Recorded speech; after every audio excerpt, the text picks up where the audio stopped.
This is an audio presentation, so I did want to play some audio clips. Might have a few other issues, but hopefully we'll get through this. First, I just want to introduce myself. My name is Formica. I am the Director of Acquisitions for Tantor Media. Tantor is a division of RB Media.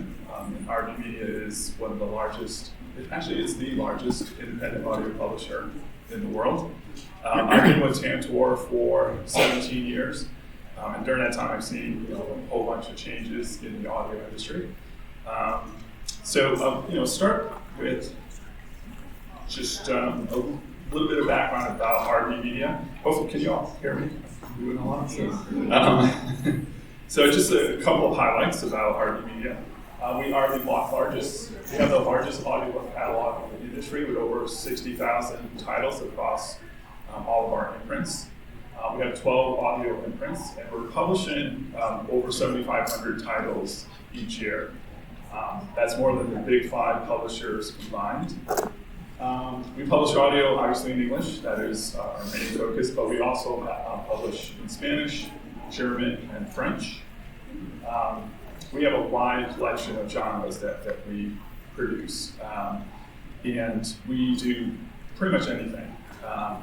So you can see mystery thriller, sci-fi, fantasy, romance, business. We do faith-based audio, and we do YA and children. And we have long-standing relationships with authors, agents, and publishers. We pretty much work with all of the major publishers. We work with mid-range publishers, small publishers. We work with probably well over 1,000 agents, and we work with I'd say several hundred authors directly. Most of the authors that we do work with are independent, self-published authors. So we probably have deals with some folks in here, either in this room, but also I'm sure out about over 20Books. And I should mention too that all of our books are distributed on several different retail and library platforms. You name it, we're on those platforms, anywhere from Audible, Apple, Audiobooks.com, Spotify. We just recently started to sell our books through Spotify. And then library market, we're on Overdrive and Hoopla. Those are the two biggest distributors in the libraries, but we're also on probably about 10 other smaller library platforms.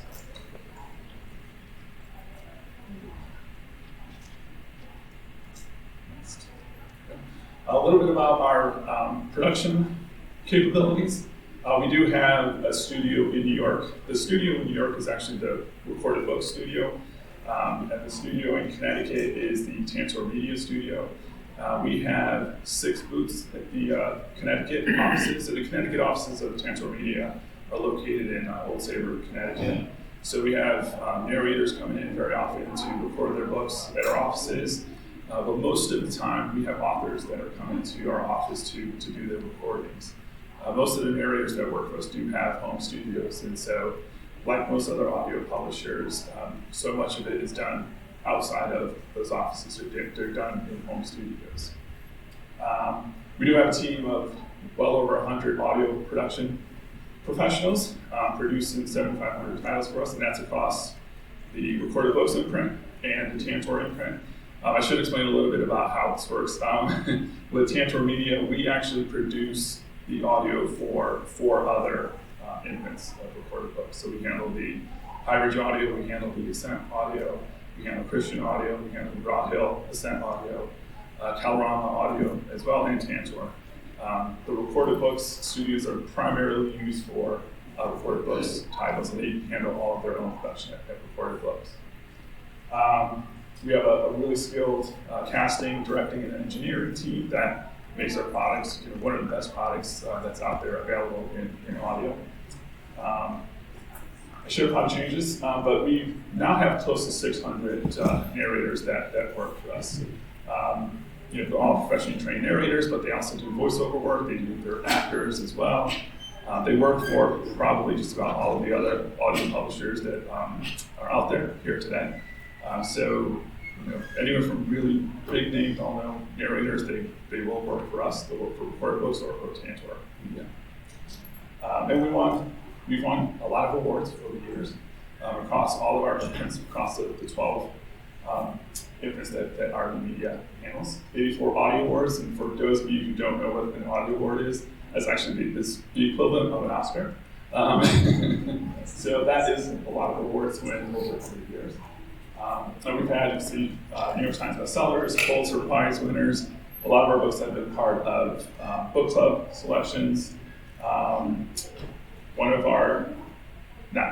Not that our book actually won an Oscar, but we did produce a book that an Oscar-winning film was based on. No Man Land, a few years ago, that was done by Unabridged Audio. And we won a whole bunch of just too many awards to go over.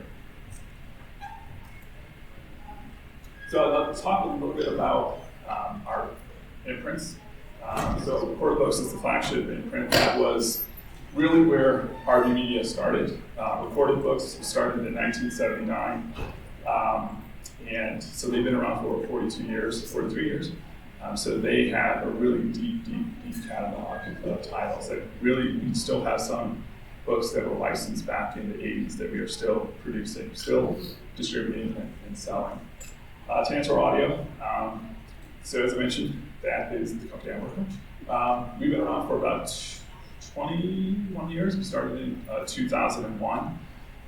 And out of all of the imprints here, Tantor produces the most on a per year average. We're probably going to produce about close to 5,000 titles this year. Compared to Recorded Books, they'll do about 900 titles, and some of these other imprints do about 300 titles a year.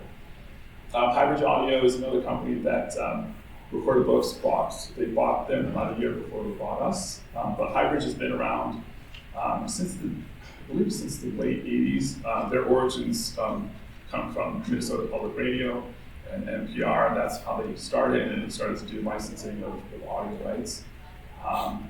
Ascent Audio is our business division. It used to be called Gildan Media. They were rebranded about a year and a half ago and now called Ascent Audio. Colorama Audio is our political imprint, so anything that's political based will go on Colorama Audio. Christian Audio is our faith-based audio brand. Graphic Audio is our full cast audio. Talk a little bit more about them later. W. Powell's is our British imprint. Wave Sound is our Australian imprint. Book of Vivo is our Spanish imprint. RDB Verlag is our German imprint, and I'm not going to attempt to pronounce that. Editions. Thank you. That's our French imprint. I was practicing earlier and I was not getting close. So. And this is just a small sampling of the 60 retail and library and digital distributors that we work with. Big one is obviously Audible. All of our books are available on Audible. Apple Books, Google Play, Kobo, Spotify, as you may have heard, has started to sell a la carte audio. We started back towards the end of September. Storytel is a Scandinavian-based audio publisher. All of our books are available there. We've been doing a lot of work with Chirp, especially doing monthly promotions with them. And towards the bottom, those are our library distributors. I mentioned before, Overdrive and Hoopla. Those are the two big ones. Those are the ones that are pretty much dominate the digital library market. Those are just a few others. Blackstone Publishing actually produces our CDs for us. So we used to do our own manufacturing of CDs, but we started to outsource that to Blackstone, and they now produce and distribute our audio on CD. So, what does wider than wide mean? That is the name of this presentation. So, for any of you who have started to either think about audio or have your books in audio, you should start to think of your books, and I'm sure a lot of you do, think of your books as an intellectual property. There are things that you may want to do with your ebooks or print books beyond just an ebook or a print book. That includes audio, but that might include movie rights and all sorts of different rights that you can do with your books. And so, obviously this goes beyond just audio, but within the audio, there are options for your intellectual properties. So you could think beyond just a single-voiced English language unabridged audio. So the concept of wide distribution doesn't necessarily just mean being on a whole bunch of different audio platforms. That's hugely important. I do want to stress that. I think it's really, really important to get your audio on as many platforms as possible. But beyond that, think about other types of rights that you could sell your audio as to. So that includes foreign translations, and I'll talk a little bit about full cast adaptations of your books. One thing to mention is a lot of ebook readers who buy an audio version, they do it because it provides a different experience for them. So they may have read a book, may have had all these voices in their heads about how characters sounded, and they really love their books. They're super fans of these books, and so they are going to be interested in experiencing that book in a different way. Sometimes it's good because if they bought an audiobook and really love that narrator, it kind of builds a whole new experience in their mind about that book. But of course, if it's a bad narrator, it can go the opposite way. But there are things beyond just that single-voiced, unabridged audio. And I'll talk a little bit about full cast adaptations at some point later. So the obvious benefit to an author for exploiting different audio versions of their work is obviously a greater revenue stream. And so from our perspective, at RB and at Tantor, we want to be able to provide authors with different revenue streams for their books. And so as an audio publisher with different capabilities, we can provide you with different streams of revenue for books, be it single voice unabridged English editions, and then translations into French, German, and Spanish. But then there's also, again, full cast adaptations of the books. So I'll talk pretty quickly about the evolution of audiobook distribution and format. So it all started with vinyl. What is considered the first audiobook is Dylan Thomas's A Child's Christmas in Wales. It was actually recorded by Dylan Thomas himself, and it was produced in 1952. It was on vinyl, and it was done by Cadman Audio, and available for purchase in the retail market. So there are obvious limitations with the vinyl format. You're going to have very limited amount of space on a vinyl album. So when cassettes came along, that opened up the market a bit.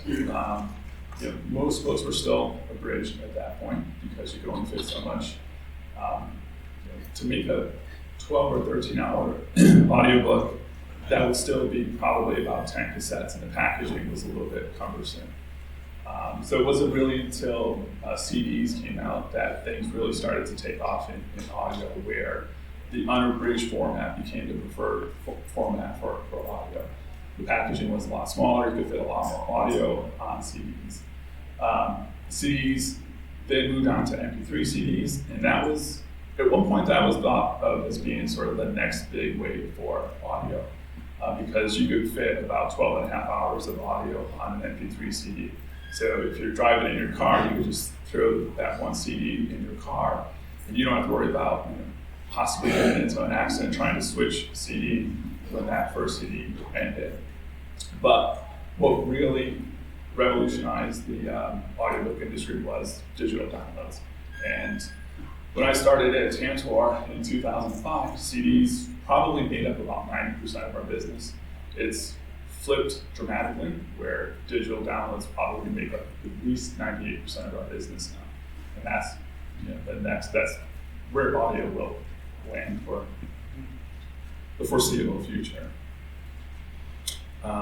So each new format obviously helped to grow the audio market and to open up new distribution possibilities. We talked a little bit about these properties previously, so I won't bore you again with talking about vinyl. In terms of digital audio, the iPod and smartphones is what really led to the change in people being able to get audio really quickly, really easily. Just going back to the time of for cassettes, even at that point where you have unabridged audio, there was still that distribution model wasn't quite there for people to easily find audio. They weren't really carried in bookstores. Same with CDs. CDs also struggled gaining bookstore shelf. Usually back in the early 2000s, if you walked into Barnes & Noble, there would be probably a section about as big as this table that had audiobook CDs. And they only really carried the major, big, well-known authors. So what really helped sales for us at Tantor was online sales, both through Amazon and through BarnesandNoble.com, also through our own website, but also we sold directly to libraries as well. That's what really helped us to kind of gain a foothold, because the types of authors that we were producing were sort of on that secondary tier that wouldn't get into bookstores. So of course today it's all about digital retail and library sales and library circulations. And what is the future? The obvious next step is likely going to be streaming. So with Spotify entering the audio market now, doing a la carte, the next logical way that people are likely going to want to get audiobooks is through a streaming model. So I'll talk about foreign translations, and this is where my audio network. So English is obviously the dominant language when it comes to audio, but audio in German, French, and Spanish, and other languages are starting to see a dramatic increase. German is probably the second biggest language right now that's being produced, and second biggest language in terms of sales across the world. So really to reach the widest possible market, having your books in multiple languages is kind of a no-brainer. There is a cost obviously associated with doing a translation. So you would have to hire a translator to do the actual translation of your book and then sell it in ebook, and then hopefully get enough attention for that version so that an audio publisher would be interested. Right now at RB Media and Tantor, we're not doing actual translations for authors, but that is something that possibly might happen in the future. Right now, our foreign language divisions are just licensing audio that has already been translated. So not only in the U.S., outside the U.S. are foreign translations available, but even within the U.S. you can find Spanish editions, French editions, and German editions, Italian editions, a whole bunch of different languages that are available out there. So this is probably not going to work, but I'm going to give this a shot. Oh, it's not going to work because I don't have an internet connection. But what I'll do is just play a quick clip of the Spanish version of Death Becomes Her by Michael Anderle.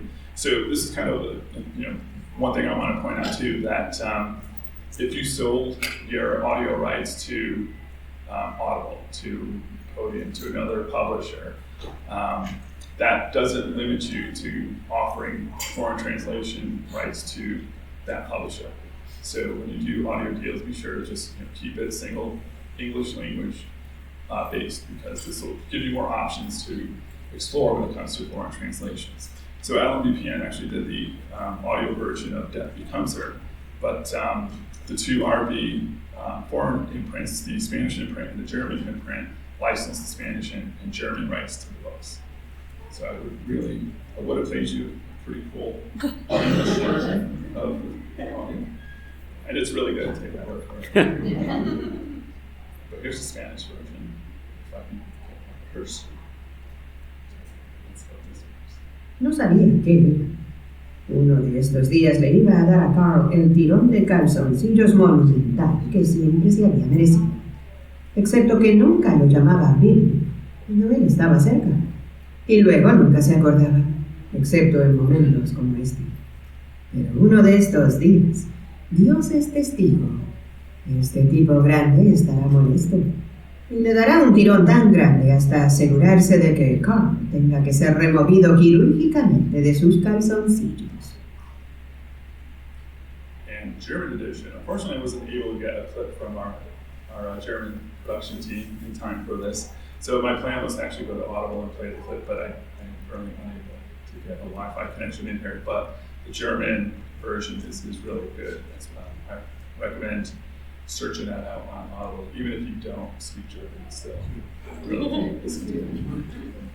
No sabía que Oh, sorry about that. uno de estos días le... Like little Jerome's Spanish edition. So I'll talk about full cast adaptations of books. And the division of RV Media that does our full cast adaptations is called Graphic Audio. They've been around for probably 15 or 20 years, doing full cast adaptations of books. RV Media bought them about 2 years ago. And one thing that RV has been doing ever since they bought Graphic Audio is expanding their distribution. Prior to RV buying Graphic Audio, the only way you can get a Graphic Audio book was on CD and pretty much directly from Graphic Audio. They were able to survive for years in that business model, but it was not going to be something that was going to be sustainable. So when Recorded Books bought them, they put them in digital for the first time. They're now available on Audible and all the platforms that all RV Media books are available. So you can find Graphic Audio on just about every platform out there. So full cast adaptations can be kind of viewed as another way for listeners to experience your books. So adaptations include sound effects, music, multiple narrators. Basically, it's a performance of the audiobook. There is some adaptation to it, so a lot of the non-dialogue parts are edited out. So a lot of these books, if your unabridged English audio would run about 15 hours, a graphic audio edition might run about half that size, because a lot of the non-dialogue is just, sorry about that. Pause that. It's actually my boss calling me.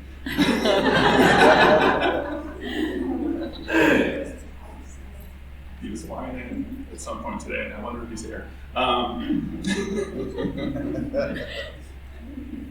He'll probably see this later. Yeah, with me. I may no longer have tomorrow. Sorry about that distraction. So, yes, some listeners prefer the full cast adaptations, and some listeners just absolutely hate adaptations. So there's definitely a divide there as far as what people prefer when it comes to audiobooks. It's still worth exploring. I will say that for graphic audio, they are very picky in what they choose, but there are other options out there beyond graphic audio that will do full cast adaptations. And that's kind of leading to my next point. So like audio translation rights, full cast adaptations are a separate right. So when you're doing a deal for audio, if you're working with Tantor or any other audio publisher, just be sure that what you're signing is a contract for single English unabridged audio. Most publishers will not try to be sneaky and add in extra rights, but it's always good to read those contracts carefully. So that means you basically have all other audio type of rights available. There's some school of thought that an audio adaptation is a dramatic right. It's not a dramatic right. It's an adaptation of an audio right. So you have full right to sell that to another publisher. So just do a couple of examples there. So one thing too to mention is that your audio book can be single voiced, unabridged, but also a full cast edition, but sit side by side on Audible. They will sell to a core market. The people that love the adaptations will buy them. The people that love unabridged will buy those editions. But super fans who really love your book, who might have bought your ebook, they might have bought your print book. Maybe they bought your single language English version of the book, but they really want to get everything that you've written. These huge super fans out there, so they may want to buy the graphic audio edition. So I'm just going to play a couple clips. The first one is from the graphic audio edition, and this will have sound effects. Your guard is wounded. If he doesn't come at me again, he might live to a ripe old age. You might too. Go home and tell your father a dangerous obstacle has cropped up. and that he'd be a fool to attack this farm again. Silence! I am Lamika, daughter of Count Magnus Lee, the ruler of the entire and silver district of the frontier. Do you think I can be bested by the likes of you and your sword? Some people really like all that extra stuff, but some people find it distracting. So if they do, they could just purchase the single voiced English version that we produce. If the servant is no more than a servant, still the master is a master. Well done. D. Merman, heedless of the flaming needle in his hand, or the way it steadily scorched his naked flesh. For that display of skill. Just not that they do. Most of you know the audience. Your guard is wounded. If the If servant he doesn't... Oh, and there's an extra bonus. So, talked about the Spanish and German translations of Death Becomes Her. Graphic Audio did the full cast adaptation of the book. This is actually really good. What the hell just happened? Bethany Ann struggled off of the corpse and grabbed the sniper rifle to use the scope to see what was going on down in the valley. You transported your body up above the victim, and, well, you know the rest. Yeah, but how did I do it? Reflex. Seeing the bear with the wounds looking like he was protecting a woman from two rather large wolves, one wolf taking off into the bushes to her left, this left one harassing the bear. How much would it take to transport down there? Bethany Ann pointed down to the clearing. What the hell just happened? Good and best. So here are just some of other examples where the graphic audio edition is sitting side by side with the unabridged English edition. So Drew Hayes, we've done several of his titles. Both Tantor has done many of his titles, and graphic audio has done adaptations of his books. Sarah J. Maas, Recorded Books, has published a lot of her books, and graphic audio has done some of her full cast adaptations. And Brent Weeks, Tantor has produced some of the single voice unabridged books by him, and graphic audio has done his full cast adaptation. So I'm going to just wrap up. I think I have about maybe 15 minutes or so. 17. So, that'll leave us time for questions. One thing I added to this presentation was just a quick word about box sets, which I think a lot of you who have written series books are starting to do box sets and ebooks, and are exploring that option in audio as well. I would highly encourage you to consider doing that. It's a great way to breathe new life in a series. There are questions about the timing of releasing a box set. You don't want to release a 3-book box set right after you release book 3 in a series. You do want to give it some time for the individual books to actually breathe a little and have time to earn money on their own as a single edition as an ebook.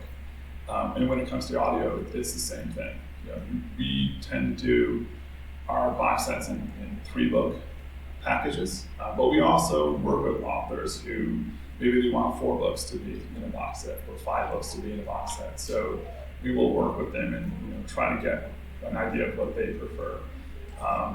We want to have a link to the ebook for our box set. We think that's important, but it's it can be done as well without an ebook version of that box set. We've done a few of those as well, where just the audio editions are in the box set.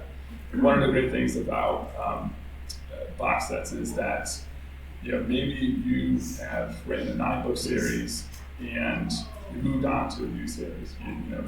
That series is getting older. Maybe it's not as popular as it used to be. But doing box sets of the ebooks for those can lead to a new life for those books. And it's the same with audio.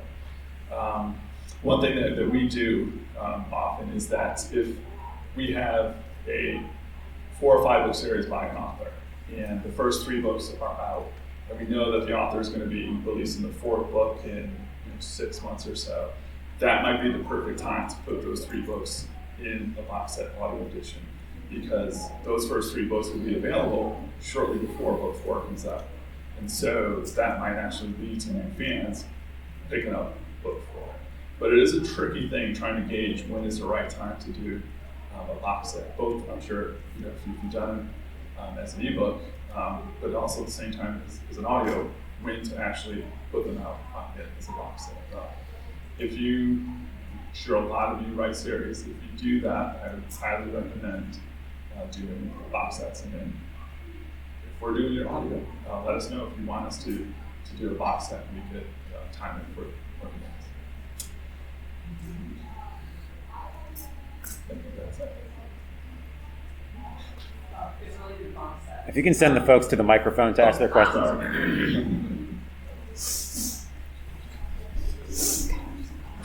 It's related to the box set idea. Full cast translation rights separate from, single narrator types. Yep. Is the box set separate? The way that we do it is we tend to view it as separate addendum to the original contracts.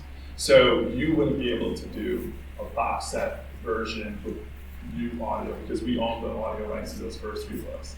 But for us, what we tend to do is if an author is interested in doing a box set, we add an addendum to the original contract, and the terms that we have in that original contract flow to the box set as well. Usually we don't pay an additional advance for box sets, but if necessary, and if it makes sense and an author wants an additional advance, we would pay an advance for it. But in general, I recommend just putting it out without an advance because you're going to start earning royalties from day one. Thank you. Go. Hi. Hi.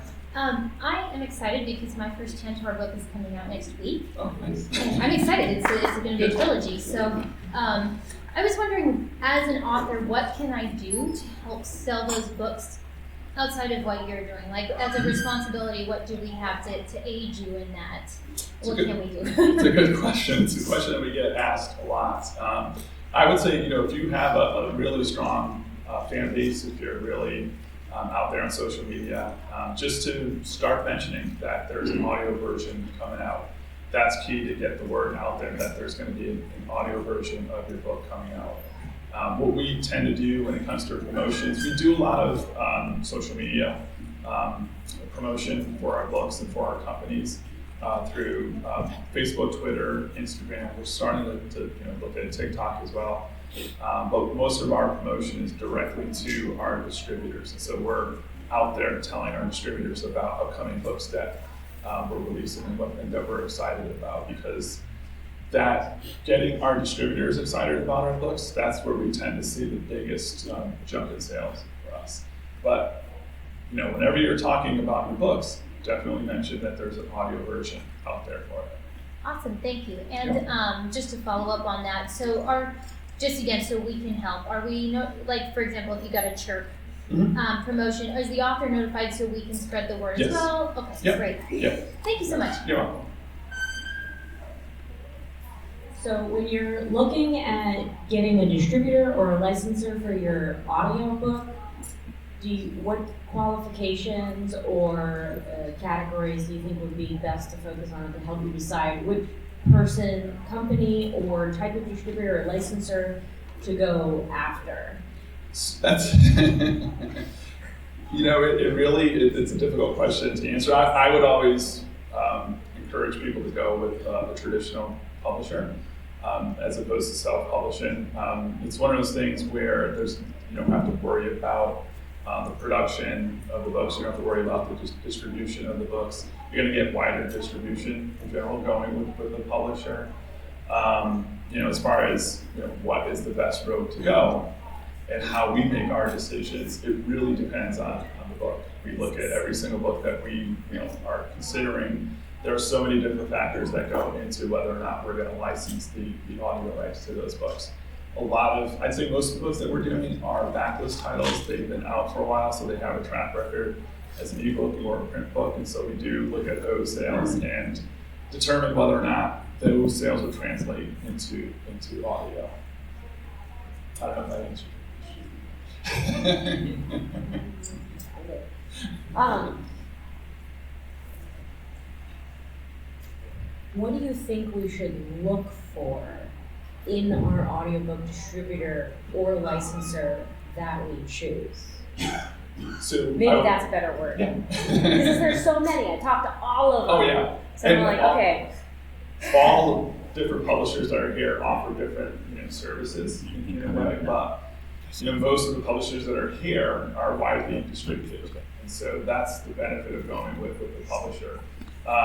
Deciding on which company to choose from is really going to come down to what terms they offer. Because maybe one company will offer you a bigger advance, maybe the royalty structure will be better. So those decisions are going to ultimately come down to the final term that a publisher is offering.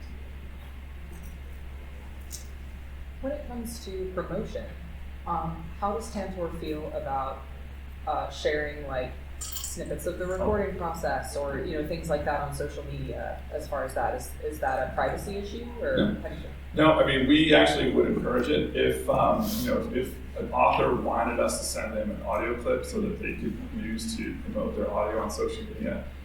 We're all for that.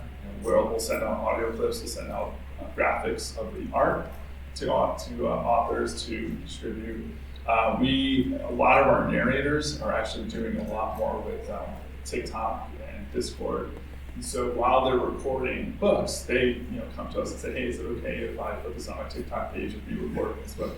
And we're more than happy that they would do that because some of our narrators have huge followings on Instagram and TikTok and Discord as well. And so getting the word out that way is going to be a huge, huge boost to our sales.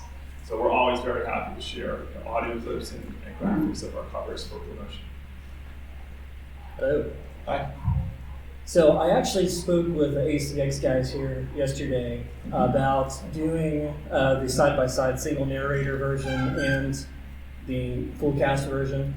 And they had indicated to me that could cause a content warning because of two versions of the same book. Have you run into that at all? We haven't. I mean, we probably have, I would say easily about 150 titles that are on graphic audio, but are also on Tantor recorded books, across all of our divisions. And we've never run into an issue where, a distributor said, hey, there's a violation here because there's two versions of this book out there.